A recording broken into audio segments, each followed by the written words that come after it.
Apa saja? Bisa karena konsumsi obat-obatan yang berlebihan, bisa karena penyakit yang lain, kanker, tumor dan sebagainya. Bisa juga karena memang organnya mengalami suatu fungsi yang menurun. Sehingga ini terjadi bahwa makan saya bagus, minum saya bagus, tetapi kok saya terkena penyakit diabetes mellitus. Ternyata apa? Karena memang pabriknya mengalami suatu masalah. Nah, ada 3 hal yang menjadi tanda khas. Orang mengatakan tanda klasiknya. Tanda khas yang ada di dalam diabetes mellitus itu dibagi menjadi 3. Polifagi, poliuri, polidipsi. Banyak makan, banyak minum, dan sering kencing.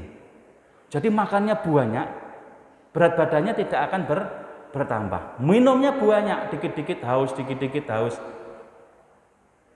Kalau malam hari apa? Sering kencing. Nah ini hati-hati. Sering kencing di malam hari ini ada 2 kemungkinan. Memang karena terlalu dingin, bisa. Karena memang banyaknya minum pada saat mau tidur juga bisa.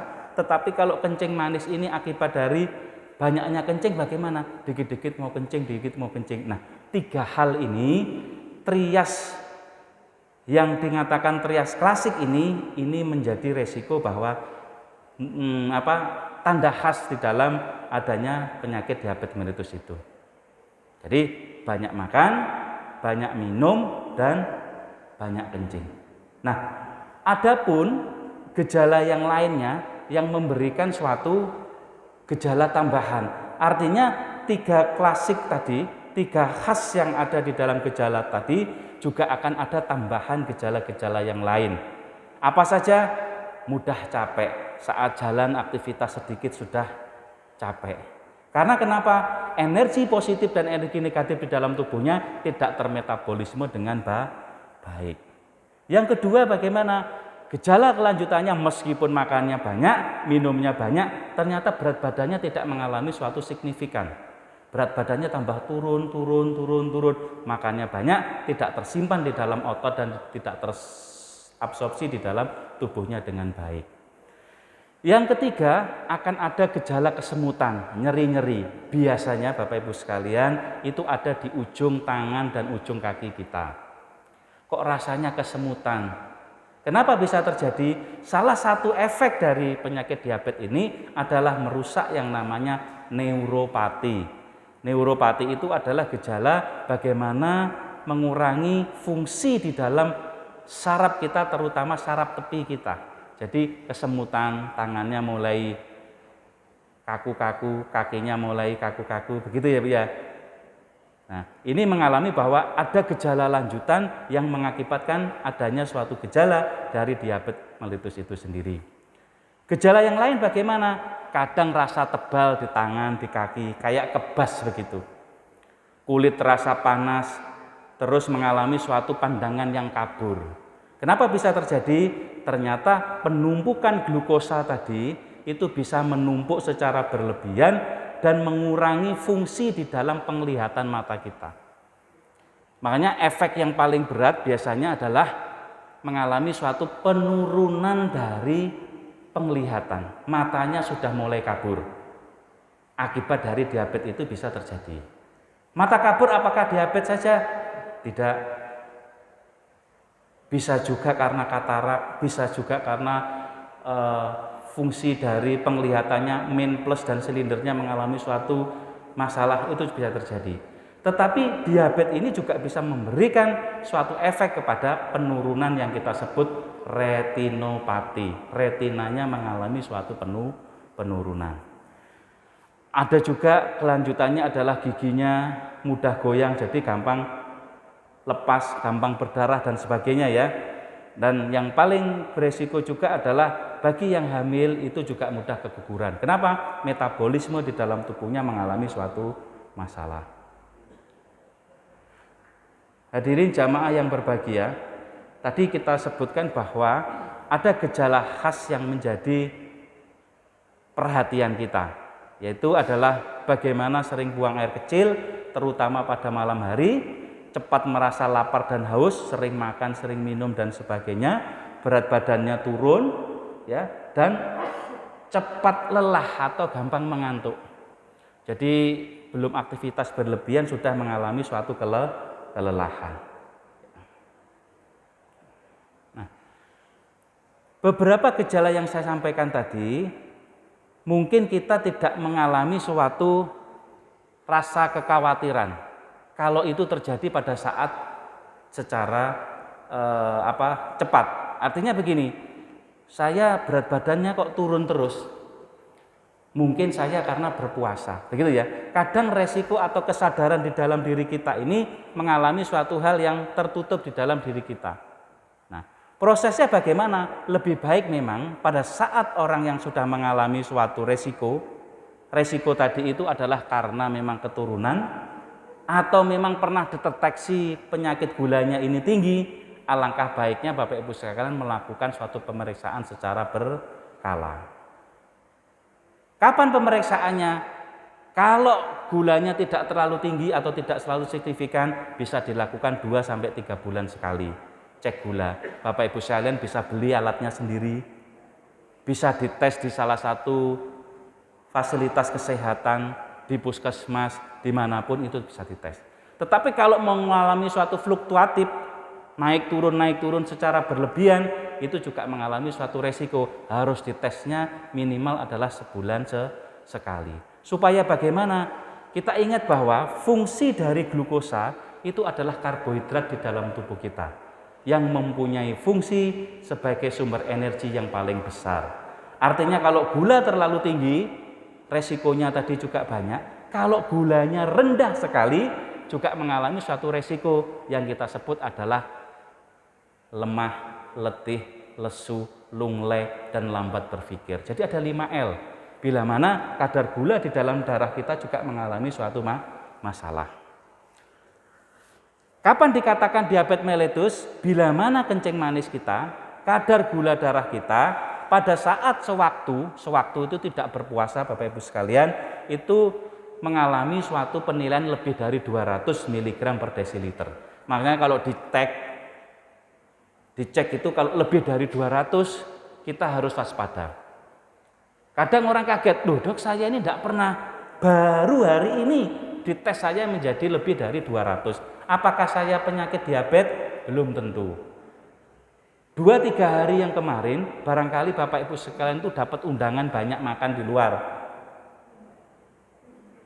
Undangan terus syukuran, undangan lagi ulang tahun, makannya banyak. Sehingga bagaimana? Dependen di dalam darahnya mengalami suatu peningkatan. Kenapa bisa terjadi? Fungsi organ kita mengalami suatu penurunan. Dites gula darahnya melebihi dari 200. Alangkah baiknya kita konfirmasi kembali. 1 minggu dicek lagi.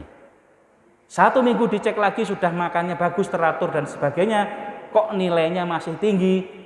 Waspada, kita harus cek lebih detail lagi melalui laboratorium. Ada HbS1c, itu dicek sebagai kadar penentu di dalam darah kita apakah diabetes itu muncul atau tidak. Itu ya Bapak Ibu sekalian.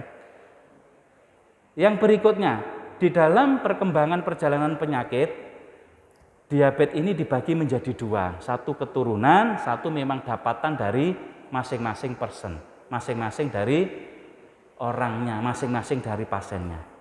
Orang yang normal atau sehat, barangkali bagaimana? Exercise, metabolisme, hormon, insulinnya mengalami suatu keseimbangan. Tetapi mengalami suatu resiko bila dikatakan prediabetes. Prediabetes itu adalah gejala-gejala yang muncul itu sebelum terkenanya suatu diabetes. Biasanya muncul sindroma tadi. Sindroma itu adalah kumpulan dari beberapa gejala. Mulai kesemutan, mulai dari matanya kabur, mulai dari tebal, kebas dan sebagainya. Tetapi kadar gulanya masih normal.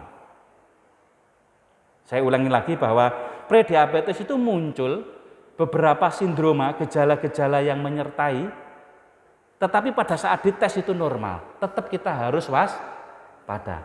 Kadang begini memikirkan, loh nilai saya kok normal? Tapi gejala-gejala kliniknya muncul. Apa yang harus kita lakukan? Konfirmasi lagi. Alat yang dites apakah benar atau belum. Gitu nggih. Karena alat tesnya itu menggunakan baterai. baterainya sudah lama, fungsinya juga mulai menurun.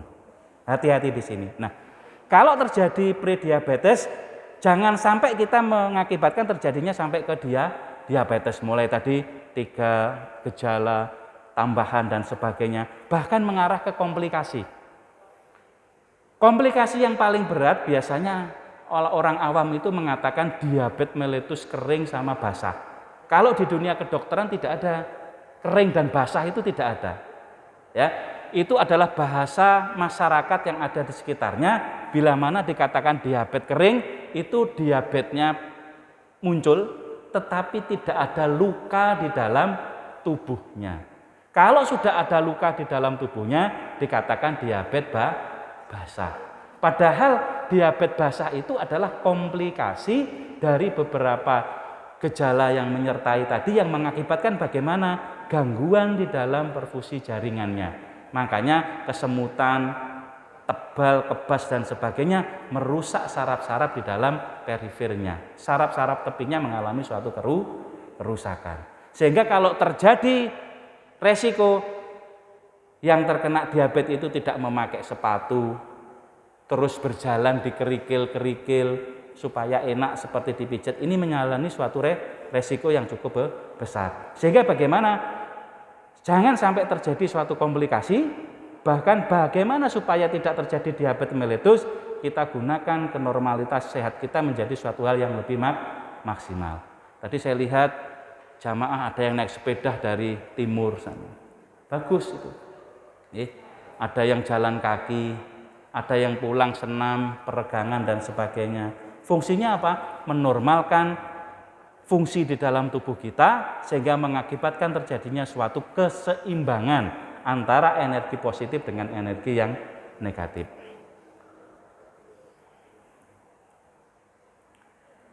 Bapak Ibu yang saya hormati, siapa saja yang bisa terkena diabetes mellitus? Kalau kita lihat foto semuanya di sini, ini semuanya bisa terkena. Saya panjenengan semuanya juga bisa terkena. Kenapa? Pola makan yang kita lakukan, pola aktivitas yang kita lakukan, kadang tidak kita bisa deteksi dengan baik. Dan godaan di sekitar kita ini, makanannya sekarang ini kan enak-enak Bapak Ibu sekalian. Dan lebih gampang lagi, pola konsumsi kita ini dirubah dengan sistem aplikasi. Mau makan apa saja sekarang tidak repot. Ada HP, ada uang, ada sistem, datang sudah. Mau pakai go apa bisa. Ya, jadi artinya siapa saja yang ada di dalam foto ini, bahkan kita semuanya ini bisa terkena. Apakah semuanya bisa terkena? Tidak. Asalkan bagaimana kita bisa menjaga keseimbangan di dalam makanan kita dan keseimbangan di dalam exercise kita. Nah, salah satu yang menjadi resiko di dalam diabetes mellitus itu biasanya ada komplikasi dari penyakit yang lain atau pola perilaku dari tempat yang lain yang mengakibatkan terjadinya suatu masalah. Yang pertama adalah kurangnya aktivitas. Kenapa kurang aktivitas? Ingat bahwa makanan, intake makanan yang masuk di dalam tubuhnya tidak akan terkurang atau tidak terabsorpsi di dalam tubuh kita kalau aktivitas kita mengalami suatu stagnan. Ya. Jadi ada 5 nutrien di dalam tubuh kita yang dibutuhkan. Karbohidrat, lemak, protein, vitamin, dan mineral. Kelima-limanya ini dibutuhkan. Tetapi kita makan semuanya. Masuk di dalam tubuh kita, disimpan di dalam hati kita, disimpan di dalam otot kita, energinya dimasukkan di dalam darah kita. Tersimpan. Fungsinya untuk apa? Membuat suatu energi supaya kita bisa bekerja, bisa beribadah, atau mungkin aktivitas yang lainnya. Kalau aktivitas ini dilakukan suatu hal yang minimal, kira-kira dependen di dalam tubuhnya tadi mengalami suatu yang lebih tinggi. Iya atau tidak, Pak? Gitu. Kalau yang dimakan banyak, tidak dikeluarkan aktivitas, kira-kira tersimpan tidak dalam tubuhnya? Tersimpan. Jadi aktivitas yang kurang ini juga mengalami suatu resiko terkenanya suatu diabetes. Yang kedua adalah merokok. Kenapa bisa terjadi suatu merokok? Merokok ini dikaitkan dengan sistem di dalam pernafasan kita. Jadi kalau sudah merokok, rasa aktivitasnya mengalami suatu penurunan. Kok dikaitkan dengan diabetes pernafasan dengan nutrisi? Apa bisa terjadi? Ternyata bahwa merokok tadi ada zat-zat yang bisa merusak di dalam sistem insulinnya tadi, di dalam pankreasnya, karena ada zat-zat tertentu. Kalau tubuhnya bagus bagaimana? Loh, saya ini kan merokok mulai saya kecil sampai sekarang, umur tua saya merokok, saya tidak kena diabetes, berarti ketahanan tubuhnya masih di dalam kategori yang baik. Itu bukan berarti terus merokok itu mengakibatkan diabetes, tidak. Tetapi orang yang terkena diabetes ditambah merokok, resikonya mengalami suatu peningkatan yang lebih besar. Yang ketiga, dari penyakit hipertensi.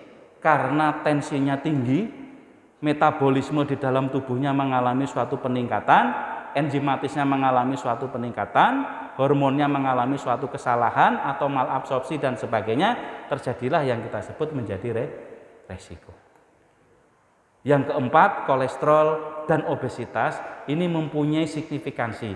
Biasanya akibat dari kolesterol yang tinggi itu mengalami suatu stagnansi di dalam pembuluh darahnya, di dalam darahnya akibat dari konsumsi makanan yang berlebihan tadi.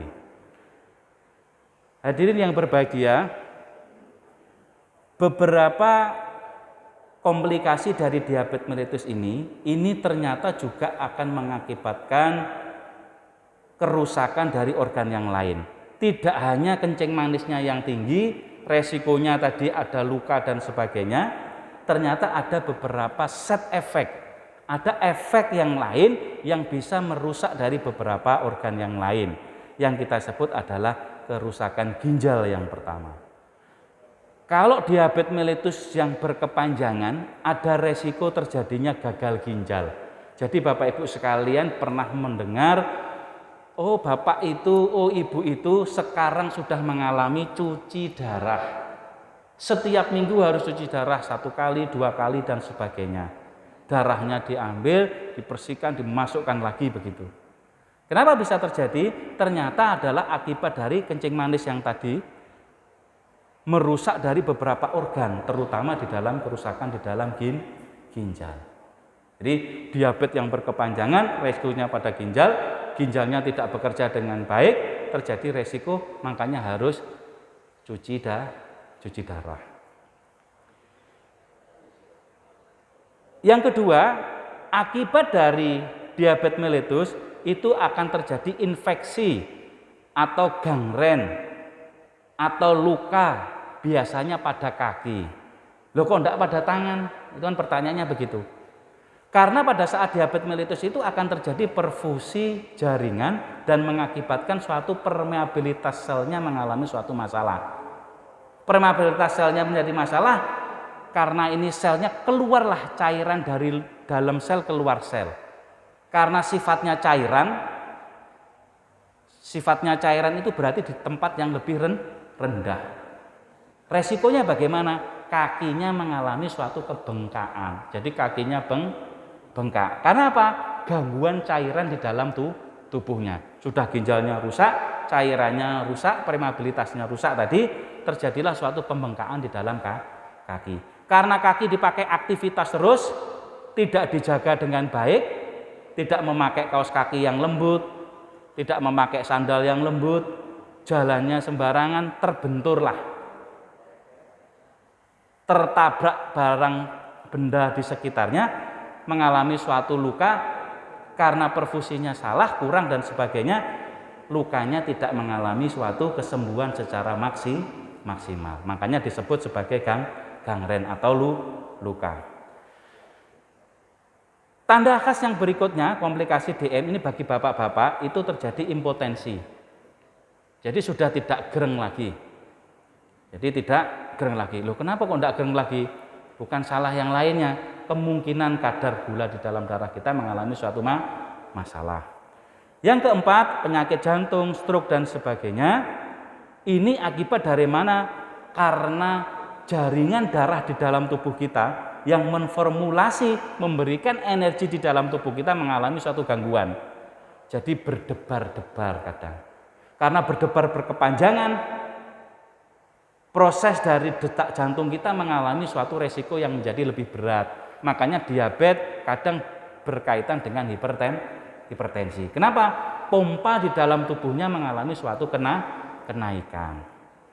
Kalau penyakit jantung, pompa dan sebagainya, apalagi resiko kolesterolnya tinggi, asam uratnya tinggi, bisa terjadi stroke. Sudah diabetes, kena stroke dan sebagainya. Ini menjadi suatu resiko yang lebih berat lagi nantinya. Buta tadi ya karena retinopati, giginya goyang atau gampang lepas, dan yang terakhir hipoglikemi. Hipoglikemi namanya hipo ada rendah, glikemi itu glukosanya rendah. Akibat bagaimana? Konsumsi obat-obatan diabetes yang berlebihan ditambah dietnya yang berlebihan. Jadi banyak yang saya temukan begini, Dok, saya ini kena diabetes mellitus. Saya sudah tahu tidak boleh banyak makan nasi putih. Saya sudah kurangi nasi putihnya. Oh bagus, tapi makan rotinya juga banyak. Jadi makan yang lainnya juga banyak. Nasinya dikurangi benar, tetapi memasukkan kadar karbohidrat dari bentuk yang lain. Ada lagi pertanyaan, Dok, saya ini gak bisa ya gak makan nasi. Bagaimana kalau makan nasi saya nasi yang kemarin? Ini terjadi banyak di sekitar kita. Mempunyai paradigma bahwa kalau nasi kemarin kadar gulanya lebih rendah. Ya. Padahal nasi yang kemarin mengalami suatu kerusakan. Kalau dipanaskan terus, karbohidratnya juga mengalami suatu kerusakan. Isinya malah tepungnya yang malah tinggi gitu ya. Yang benar bagaimana? Nasi yang fresh, nasi yang benar, tetapi kadarnya yang dikurangi. Itu ya Pak Wida. Atau nasinya dirubah menjadi nasi yang lain, bisa jagung, nasi merah dan sebagainya. Nah, beberapa komplikasi tadi ini untuk mengingatkan kita bila mana terjadi suatu resiko yang lebih besar lagi. Nah, tujuannya bagaimana untuk pengelolaan diabetes ini? Sebetulnya satu, menjaga. Kalau Bapak Ibu sekalian sekarang ini masih kadar gulanya baik, ya, kita harus jaga dan pertahankan supaya lebih baik lagi. Satu, pola asuh kita yang benar. Yang kedua, exercise kita juga harus yang baik. Sudah dua hal ini, insya Allah kita akan terhindar dari penyakit diabetes mellitus ini. Nah, resikonya bagaimana? Ada beberapa jurnal yang saya baca bahwa resiko pada umur di atas 45 tahun, Bapak Ibu sekalian umur berapa ini? 17 semua. Di atas 45 tahun itu punya resiko. Kenapa kok punya resiko? Ternyata pada saat 45 tahun kemungkinan asupan yang kita makan sudah mengalami suatu penumpukan yang berlebihan. Makanya ada resiko. Resiko itu bisa kena, bisa tidak. Tergantung metabolisme di dalam tubuh kita. Menjaga dan mempertahankan itu menjadi suatu hal yang lebih baik. Apa yang harus kita jaga? Satu, perencanaan pola makan kita secara sehat. Ada 3 hal yang lalu sampaikan di dalam pola makan yang sehat. 3 adalah jumlahnya harus baik, frekuensinya harus baik, dan komposisinya harus baik. Ini harus dihitung secara detail. Yang kedua, aktivitas fisik dan olahraganya yang seimbang. Setelah sholat subuh ada olahraga begitu ya? Wonten Ustaz. Jadi aktivitas fisik ini. Jadi setelah sholat mungkin jalan, gitu ya. Setiap hari mau sholat jalan. Ini menjadi lebih maksimal. Yang ketiga, bila mana terkena diabetes ini, kita harus melakukan suatu pendampingan secara benar, cara minum obat secara tepat dan benar. Kadang minum obat ini menjadi salah. Ada yang kerjanya short acting, cepat menurunkan, tapi ada resiko hipoglikemi. Ada yang long acting, jadi minumnya diabetes ini hanya sekali sehari, tapi kerjanya 24 jam. Itu kan? Ada yang 2 kali diminum, ada yang 1 kali diminum. Mana yang benar tergantung dari fungsi tubuh kita masing-masing. Kapan kita berikan yang sekali, kapan yang kita berikan dua kali. Nah, 3 hal tadi supaya bagaimana menjaga dan mempertahankan menjadi lebih maksimal.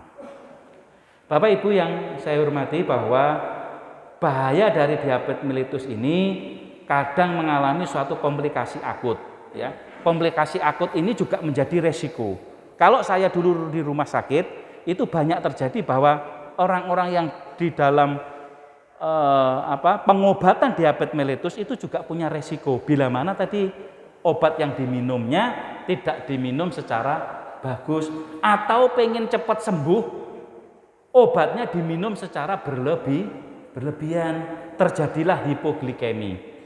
Makanya kalau kita sudah terkena, itu kita harus kontrol. Kenapa? Harus kita turunkan obatnya. Kalau sudah 250 berarti kadarnya obat A. Kalau sudah di bawah 200, kita turunkan obatnya juga. Supaya bagaimana? Berarti dietnya bagus, tidak terjadi hipoglikemi secara maksimal. Kadang yang terjadi bagaimana? Minum obatnya terus, dietnya baik, olahraganya baik, terjadi lemah, letih, lesu, lunglai tadi, lambat berpikir, pingsan, terjadi hipoglikemi. Hipoglikemi ini adalah kadar gula di dalam tubuh kita itu sangat kecil sekali. Kalau sangat kecil sekali, organ-organ di dalam tubuh kita tidak bisa bekerja lagi, terjadilah koma, bahkan kematian. Makanya kalau kita tanya orang yang pingsan dibawa ke rumah sakit, mesti ditanya, punya riwayat diabetes atau tidak? Konsumsi obatnya iya atau tidak? Kita tes, ternyata kadar gulanya di bawah 60. Kalau tinggi tadi di atas 200, ini di bawah 60, di bawah 50, begitu ya. Karena apa? Terjadi hipoglikemi. Akibatnya bagaimana? Terjadi koma, perfusi jaringannya hilang, tidak ada metabolisme, bisa mengakibatkan kematian. Jadi hati-hati, tidak boleh tinggi gulanya, juga tidak boleh rendah. Tidak boleh rendah dan tidak boleh tinggi. Yang enak yang sedang-sedang saja. Begitu nggih, Bapak Ibu sekalian.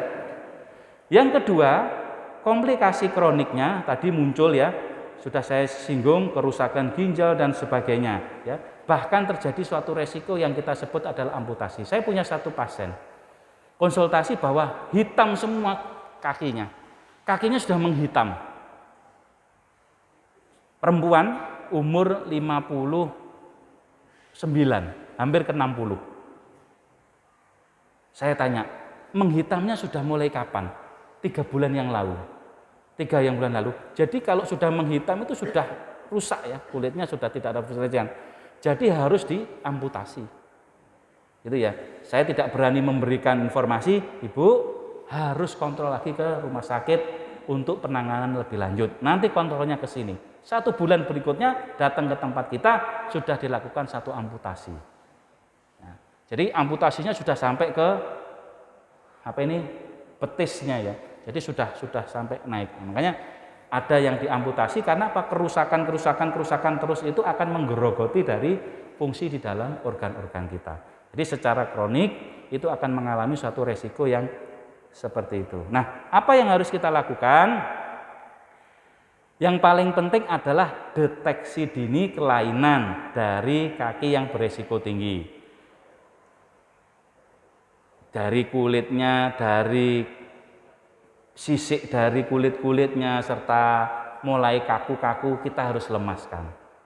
Ya, dengan cara bagaimana? Kita harus memberikan suatu hal untuk eksersiskan, melemaskan. Kaki kita diberi vaselin, diberi hand body dan sebagainya. Supaya bagaimana? Elastisitasnya mengalami suatu maksimal. Sehingga bagaimana? Kalau terjadi suatu resiko itu tidak akan mengalami suatu komplikasi yang lebih tinggi. Nah, kalau sudah terkena bagaimana? Apa yang harus kita lakukan? Ini yang menjadi kadang catatan bahwa merawat orang yang sudah terkena diabetes mellitus dengan komplikasi itu tidak gampang dan terus menerus. Kenapa bisa terjadi kerusakan tadi dikatakan sebagai kerusakan yang kronik, sehingga harus sabar, harus telaten dan harus peduli, terutama biasanya pada orang tua kita. Jadi sudah orang tuanya sakit, diabetes, tidak bisa jalan dan sebagainya, kita harus menguatkan. Tidak boleh kita malah, nggak waras-waras ini, kesel aku. Nah, begitu ya. Sehingga dia mengalami suatu gangguan terhadap psikisnya. Apa yang harus dilakukan? Tadi tidak boleh berjalan tanpa alas kaki. Kadang Bapak Ibu sekalian ingin mempunyai rasa kenikmatan, kesehatan, tidak mengingat dari penyakit yang lainnya, berjalan di kerikil. Boleh, tetapi harus cek kadar gulanya.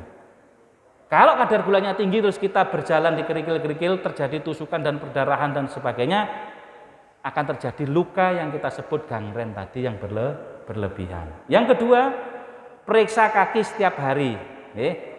Terkelupas atau enggak dan kemerahan dan sebagainya ini kita harus lakukan. Kemerahannya kenapa? Apakah ada gangguan atau tidak? Periksa alas kaki, benda asing ataupun yang lainnya, dan selalu menjaga kebersihan kita. Inilah yang menjadi titik tumpu kita, bahwa kalau kita kaitkan dengan keislaman, nanti barangkali ustadz yang lain yang menyampaikan bahwa apa yang kita berikan, rasa syukur kita yang kita lakukan, sebetulnya adalah rasa syukur itu adalah keseimbangan yang sederhana. Yang kita harus makan adalah secukupnya. Yang kita harus eksersiskan adalah otak, tubuh kita, organ kita juga harus kita gerakkan agar sekiranya bisa bekerja dengan maksimal. Jadi setelah kita diberikan kesehatan, sudah kita diberikan kenikmatan, kita harus menguatkan di dalam diri kita, dan yang paling penting rasa syukur kita. Para jamaah yang berbahagia, ini yang bisa kami sampaikan sebagai stimulan untuk diskusi. Barangkali dari jamaah Bapak Ibu sekalian mau bertanya, kami persilahkan. Masih berkaitan dengan diabetes, monggo. Terima kasih. Assalamualaikum warahmatullahi wabarakatuh. Yang dimaksud dengan diabetes tipe 2, apa ada diabetes tipe lain? Tadi kan tipe 2. Tipe yang lain adalah kedua, HbA1c itu bisa turun nggak?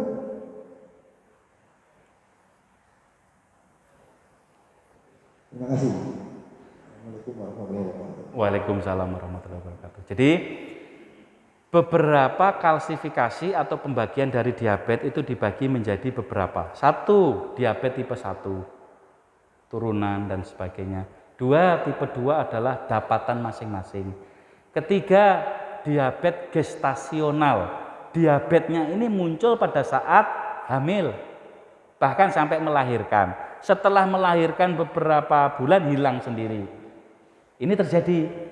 Jadi jangan kaget terus nanti ada keluarga atau mungkin ada sanak famili hamil, melahirkan, kok kencing manisnya tinggi. Setelah itu hilang, gestasional. Yang keempat, diabetes mellitus dengan penyakit yang lainnya. Akibat dari penyakit-penyakit jantung, kanker dan sebagainya, mengakibatkan kerusakan di dalam metabolisme, terjadi suatu permasalahan terhadap diabetes. Jadi ada banyak hal. Jadi kalau tipe 2 itu akibat dari konsumsi kita yang salah, exercise kita yang salah, akibat dari pola asuh kita yang salah. Makanya saya tidak bercerita dengan tipe yang 1 karena itu dapatan dari genetik. Ada tanda di dalam tubuh kita karena ini penyakit keturunan. Nah, apa yang menjadi tanda? Pengecekan HbS1c tadi. HbS1c itu adalah marker yang di dalam tubuh kita sebagai penanda. Kalau hasilnya positif berarti ada resiko di dalam tubuh kita mengalami suatu resiko terkenanya di diabetes. Kalau HbS1g-nya itu mengalami suatu kenormalan, jadi antara naik atau tidak, itu sebagai tanda marker terkenanya suatu penyakit diabetes atau tidak. Nah, deteksi yang berikutnya pengecekan kadar gula di dalam darahnya. Jadi HbS1c itu sebagai marker petanda kira-kira positif atau tidak. Saat ini negatif, apakah seterusnya bisa positif? Bisa. Sekarang negatif, dicek kan, apakah HbS1c nanti bisa muncul positif? Bisa. Karena apa? Karena pola makan kita yang salah atau genetik yang muncul pada saat di dalam tubuh kita belum keluar. Jadi bisa turun, bisa naik HbA1c-nya, dan beberapa klasifikasi atau pembagian dari diabetes itu banyak. Makanya pada saat diskusi dengan dokter atau nakes itu mesti ditanya, Pak punya keturunan atau tidak? Bapak ibunya ada yang terkena atau tidak? Ini untuk memisahkan antara tipe 1 dengan tipe yang lainnya. Kalau tipe 1-nya muncul, berarti kita memikirkan bahwa ada resiko yang berkelanjutan karena memang genetiknya muncul. Tapi kalau ini hanya dapatan, diet, aktivitas fisik dan sebagainya dimaksimalkan dengan maksimal, insya Allah bisa teratasi dengan maksimal. Begitu, ada pembedanya di sana. Begitu nggih. Yang lain monggo. Oh nggih. Banyak saudara kita atau teman-teman kita yang meninggal karena diabetes. Itu biasanya komplikasi dengan penyakit jantung atau penyakit lainnya. Biasanya dengan penyakit apa saja yang bisa mengakibatkan fatal? Nggih. Jadi beberapa penyakit tadi sudah kami sampaikan bahwa komplikasi diabetes itu bisa merusak ke organ lainnya. Begini gambarannya bahwa di dalam tubuh kita itu ada yang namanya sel. Segala sesuatu yang bentuknya kecil tapi mempunyai fungsi yang sangat besar. Dari sel itu berkembang menjadi suatu jaringan. Jaringan otot, jaringan apapun itu ya. Jaringan bergabung menjadi satu namanya organ. Organ ya, ada ginjal, ada jantung, ada liver, itu ya. Semuanya ini bergabung juga menjadi sistem organ. Jadi berikatan. Tubuh kita itu tidak bisa bekerja sendiri. Apapun ini, semuanya tidak bisa bekerja sendiri. Otak tidak bisa bekerja sendiri, harus suplai makanan dari darah. Jantung tidak bisa bekerja sendiri, harus suplai dengan nutrisi yang lain. Nah, akibat dari kencing manis tadi ternyata juga mengakibatkan resiko kepada organ lain.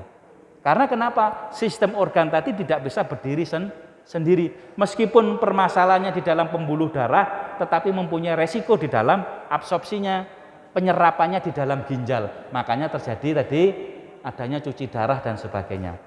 Cuci darah yang berkepanjangan, kerusakan ginjalnya berlebihan, tidak bisa mengeluarkan ekskresinya ya, pengeluaran di dalam tubuh kita, racun tidak bisa dikeluarkan secara maksimal, terjadilah suatu kematian. Jadi akibatnya begitu. Atau karena penyakit jantung, pembuluh darahnya mengalami suatu signifikan tinggi, terjadi suatu peningkatan kerja jantung. Kalau kita sebut cardiac output-nya itu mengalami suatu peningkatan, terjadilah suatu kecemasan, dedeknya selalu berlebihan. Jadi meninggalnya, atau kalau meninggal itu memang kuasa dari Tuhan, dari Allah gitu nggih. Tetapi bagaimana kita bisa mengantisipasi dari komplikasi dari diabetes itu tadi sudah saya singgung, adanya resiko kepada organ-organ yang lainnya. Jadi mengakibatkan biasanya diabetes bisa ke stroke. Ini diabetes bisa mengalami suatu resiko pada gangren tadi, luka yang berkepanjangan.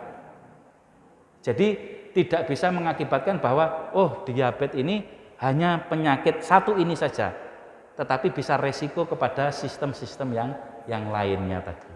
Begitu nggih, Bapak? Satu lagi, monggo. Nggih. Gini, sepertinya DM ini penyebabnya adalah gagalnya sel pankreas memproduksi insulin. Apakah tidak ada ilmu yang bisa mengatasi bagaimana supaya pankreas ini bisa kembali berfungsi sebagaimana semula?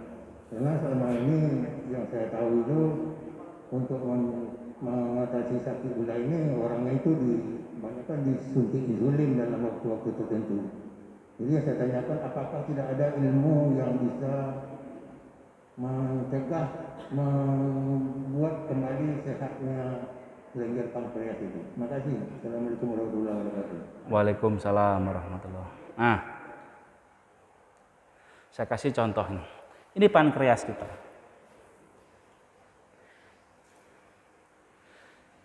Yang di sebelah ini kanan,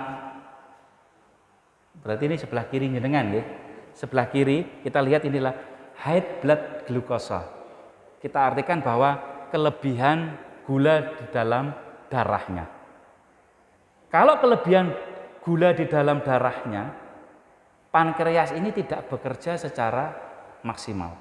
Stimulannya mengalami suatu tidak bekerja secara maksimal.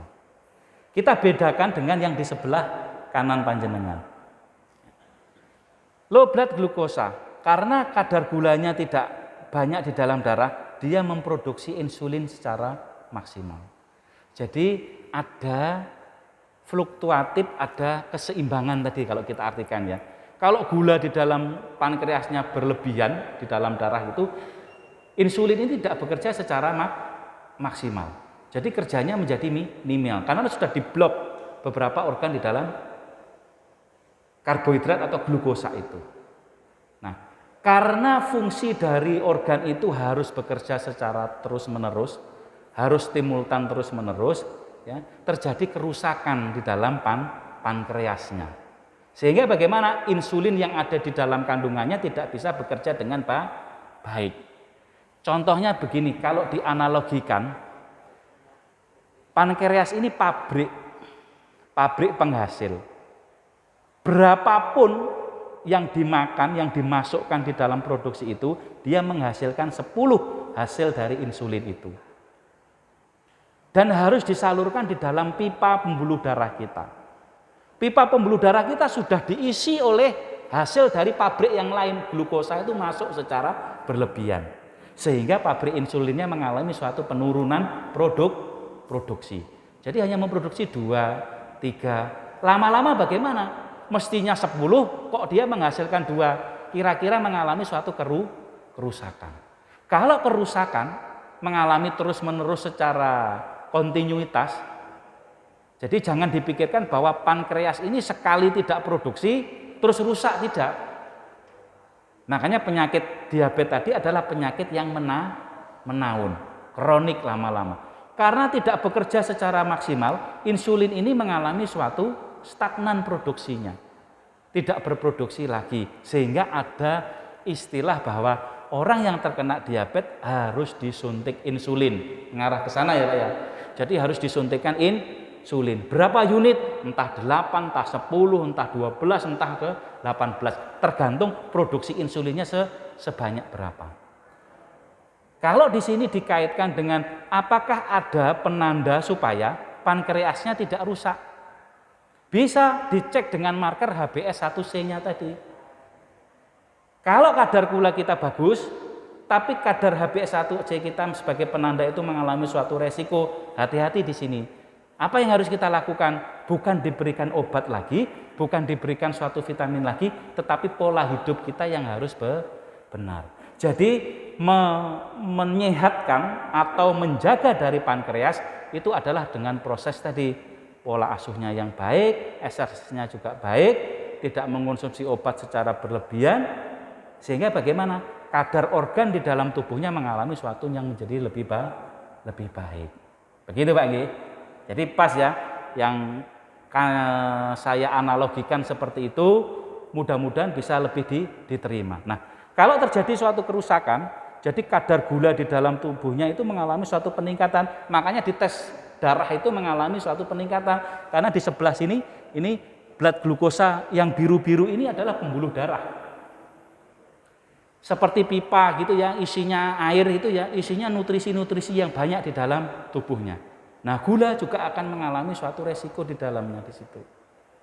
Belum lagi zat nutrisi yang lain, lemak, kolesterol yang kemarin kita bahas ya, numpuk semuanya di situ. Akan terjadi resiko. Begitu G? Jelas ya Pak? Jadi dijaga organnya dengan pola aktivitas yang baik, pola asuh yang baik, dan tidak menggunakan obat-obatan secara yang berlebihan. Begitu? Cukup Yai? Ada lagi? Sampun? Oh, satu lagi, monggo. Assalamualaikum warahmatullahi wabarakatuh. Terima kasih Dok atas materi yang diberikan. Saya ada beberapa concern. Pertama masalah mengenai dua kondisi antara hiperglikemia dan hypoglikemia. Lebih bahaya mana antara dua kondisi tersebut? Dalam hal ini adalah yang lebih macam jiwa daripada kondisi tadi. Kemudian pada orang-orang yang menderita diabetes mellitus ini, pada kondisi mana dia harus mempertahankan gula darahnya pada level berapa? Di situ dia harus pertahankan supaya tidak mengalami hypoglikemia yang lebih berbahaya bagi dirinya tersebut. Yang ketiga, masalah mengenai dalam dunia kedokteran modern, apakah ada kasus di sini bahwasanya diabetes mellitus itu bisa sembuh total? Dan apa mungkin ada dari bahasa mungkin dokter sudah berpraktik sudah lama masalah mengenai ini berhubungan dengan masalah diabetes mellitus, apakah dalam fikih nabawi atau mungkin dalam di luar tadi dunia dokter modern ini ada kasus-kasus banyak yang sembuh menurut pengetahuan dari dokter. Terima kasih. Assalamualaikum warahmatullahi wabarakatuh. Waalaikumsalam warahmatullahi wabarakatuh. Terima kasih. Perlu saya sampaikan di sini bahwa kalau terjadi suatu hiperglikemi, ini hiperglikemi, gitu ya. Karena apa? Pembuluh darahnya di sini terisi oleh glukosa yang berlebihan di sini. Akibatnya bagaimana? Pipa-pipa ini pembuluh darah kita akan mengalami suatu pemenuhan hasil dari glukosa ini. Mestinya pembuluh darah di sini ini isinya tidak hanya glukosa, tetapi ada nutrien yang lain tadi, lemak, vitamin, mineral, protein, itu juga harus masuk di sini. Kalau ini terjadi hiperglikemi, berarti bagaimana? Hanya satu zat saja yang ada di dalam tubuh kita, sehingga keseimbangan di dalam tubuh kita mengalami suatu masalah. Kerusakan pankreas tadi terjadi, diabetesnya akan mengalami suatu peningkatan. Betul ya? Kalau terjadi hiperglikemi, yang kita sebut adalah kencing manis ini. Karena kencing manisnya muncul, orang ketakutan, yang dilakukan apa? Dietnya maksimal, minum obatnya terus-menerus. Yang ketiga, tanpa kontrol. Tanpa kontrol itu tanpa dicek gulanya. Wis pokoknya dietnya ketat, enggak makan ini, enggak makan ini, enggak makan ini. Yang di rumah itu, ini enggak boleh dimakan, ini enggak boleh dimakan, enggak makan semuanya. Obatnya terus, sehingga terjadi pengurangan kadar glukosa yang ada di sini. Ini hilang, ini keluar. Sehingga pipa yang ada di dalam darahnya ini tidak mengandung glukosa. Glukosanya tidak ada. Lemah, letih, lesu, lunglai, lambat berpikir, terjadi suatu signifikansi kekurangan nutrien, terjadi koma tadi. Koma itu tidak sadar. Yang kita sebut adalah hipoglikemi. Sehingga bagaimana? Kalau hiper dan hipo, apa yang menjadi resiko? Semuanya resiko ini. Makanya tadi di awal saya sampaikan harus yang sedang. Tinggi tidak boleh, rendah juga tidak boleh. Kematian yang paling besar sebetulnya itu pada hipoglikemi. Jadi orang pingsan, kita cek kadar gulanya itu rendah di bawah 50, kita langsung kasih cairan infus dextrose. Langsung dikasih cairan infus glukosa. Supaya apa? Perfusi jaringannya cepat bekerja. Kalau tidak segera dikasih, organ-organnya, sel-selnya mati. Selnya mati, perfusi jaringannya mati, sistemnya tidak bekerja, mati cepat. Sebetulnya hipoglikemi lebih resiko, kematiannya lebih cepat. Kalau diabetes bisa mati, bisa, tapi lama-lama rusaknya gitu ya, perlahan-perlahan begitu ya. Bisa ke kematian bisa, tetapi dalam proses yang lama. Kalau hipo cepat meninggal karena apa? Selnya tidak bekerja secara maksimal. Itu nggih. Pertanyaan yang kedua tadi belum paham, saya nanti diulang. Yang ketiga saya jawab bahwa Apakah ada diabetes mellitus itu yang bisa disembuhkan? Tergantung dari apa yang menjadi resiko, ya. Apa? Contohnya begini.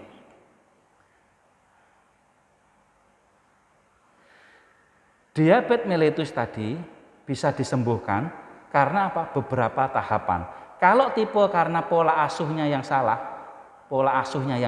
perbaiki ini bisa. Lebih gampang. Apa? Dietnya baik, exercise-nya baik, gitu ya. Terus pengendalian terhadap organnya juga baik. Selesai sudah. Kenapa? Karena diabetes tipe ini diabetes tipe dapatan. Kalau organ kita bekerja dengan baik, exercise kita baik, diet kita bagus, hilang dia. Tidak akan bisa muncul lagi. Tetapi di sini juga harus hati-hati. Apakah dietnya seterusnya baik? Yang kita makan, yang kita minum, gitu ya. Undangan 1, undangan 2, begitu kan muncul ini. Ada resiko terhadap penyakit itu. Gitu ya. Kalau diabetes yang lain tadi, diabetes yang lain tipe 1 atau keturunan, ini ada penanda di dalam darah kita. Itu sudah ada. Bisa muncul atau tidak, itu tergantung dari pola asuh kita juga. Jadi jangan takut bahwa, loh, bapak ibu kita, nenek kita, kakek kita itu terkena. Apakah kita juga bisa terkena? Bisa, tetapi juga bisa tidak terkena. Karena apa? Markernya sudah ada, tinggal di stimulan saja. Jadi sudah ada pondasinya, tinggal mau dibangun tidak diabetesnya. Membangunnya bagaimana? Pola makan lagi, pola aktivitas lagi, ketidakseimbangannya menjadi resiko. Jadi kalau dikatakan perkembangan sekarang diabetes mellitus itu apakah bisa dikendalikan? Bisa, tergantung dari individu masing-masing. Ya, tetapi berapa persen? Saya belum membaca secara detail berapa persen kesembuhannya. Tetapi kalau penyakit diabetes ini biasanya berulang. Sembuh dalam beberapa tahun, muncul sesaat. Bisa disembuhkan lagi, muncul sesaat lagi. Ada yang sudah dikatakan diabetes tidak sembuh-sembuh, terus terkena. Berarti kerusakan sel atau organ di dalamnya sudah mengalami suatu signifikan. Itu nggih. Yang kedua tadi pertanyaannya apa? Dalam? Yang kedua dok, Nggih. perihal kadar gula darah levelnya ini yang dipertahankan oleh penderita diabetes mellitus ini di angka berapa dok? Biar tidak apa namanya ya, tadi kita mau cari yang sedang-sedang gitu. Oh. Iya, yang sedang-sedang. Karena kan banyak yang cek gula darah gitu kan. Pada kasus di mana dia mengatakan bahwasanya di bawah 200 gitu kan, kemudian pengen turun lagi sampai dengan berapa dok biar itu tidak membahayakan dirinya tersebut, tidak sampai dengan apa namanya hipoglikemia. Tapi karena kan pada orang normal maksudnya itu kalau misalkan gula darah turun itu tidak menjadi sesuatu yang sangat signifikan dibandingkan dengan orang-orang yang memang sudah menderita diabetes mellitus tadi. Baik. Yang pertanyaan keempat masalah mengenai tibu nabawi dok, mungkin ada, maksudnya mungkin dokter pernah ada bahasan karena sudah ininya sudah banyak berinteraksi dengan penyakit ini. Adakah mungkin ada dari luar kedokteran modern ada apa namanya penelitian di mana diabetes mellitus akan sembuh dengan tibu nabawi, kira-kira begitu. Baik. Jadi kapan harus sedang-sedang saja tadi? Dikatakan rendah itu kalau kurang dari 70 atau 80. Ada orang mengatakan di bawah 80. Ini pakar. Ada yang mengatakan di bawah 70 kadar gulanya. Kalau tinggi bagaimana? Di atas 200. Berarti kalau yang normal yang aman antara 100 sampai ke 160 ini aman sekali. Kalau sudah mengarah ke 80, 90 ada resiko pre tadi. Kalau sudah di 180 ke 190 ada resiko juga. Jadi yang aman antara 100 sampai 160. Ini kalau yang sewaktu. Tapi kalau puasa berbeda. Makanya pada saat kita cek kadar gula kita tanyakan puasa atau tidak. Puasanya itu 6 sampai 8 jam. Kalau sewaktu dites kapanpun, hari ini dites karena saya barusan makan, itu kita pakai skala yang 200. Tapi kalau yang puasa, kita pakai skala yang 126 atau 120. Ini, jadi yang aman tadi antara 100 sampai 160 kalau sewaktu, kalau normal pada saat puasa, 90 sampai ke 110. Amannya begitu. Jadi kalau rendah juga resiko, kalau tinggi juga resiko. Nah, pertanyaannya dengan beberapa istilah ya. Jadi sebetulnya bahwa penyakit itu juga kadang mempunyai suatu kekhasan yang berbeda secara teori, kalau saya sampaikan ya. Tetapi lebih banyak memang secara teori muncul. Kalau kita kaitkan yaitu kuasa Tuhan. Sudah diabetes bertahun-tahun, gitu ya.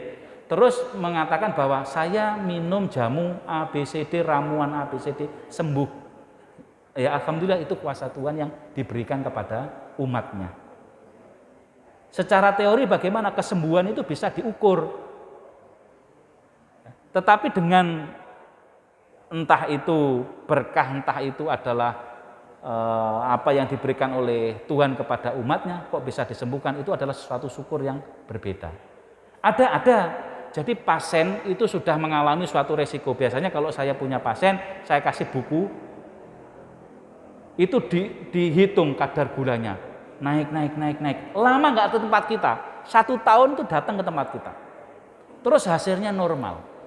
Saya tanya, kenapa kok bisa normal? Saya tidak memikirkan apa saja. Makan ya saya makan. Diet ya tidak. Yang penting saya atur sendiri makanan saya. Jadi tetap makan semua, tapi diatur sendiri. Menikmati. Ternyata bagaimana malah menjadi kesembuhan. Jadi rasa syukur, rasa nikmat itu ternyata adalah obat yang paling mujarab. Inilah yang menjadi khasanah-khasanah yang nanti mungkin dibahas di kajian kuliah subuh yang lainnya oleh ustadz yang lainnya, bagaimana bisa melakukan seperti ini. Karena kami memang sepakat tidak memasukkan ke dalam Al-Quran dan hadis. Saya memang fokuskan kepada tentang teori kesehatan. Nanti mudah-mudahan ada ustadz yang lain yang memberikan kaidah-kaidah secara keislaman yang maksimal. Kenapa bisa sakit, kenapa bisa sembuh, puasa di mana, sirah nabinya bagaimana, itu nanti mungkin ada ustadz yang lain. Begitu nggih ya? Mungkin ini yang bisa kami sampaikan. Kurang lebihnya saya mohon maaf. Terima kasih. Wassalamualaikum warahmatullahi wabarakatuh.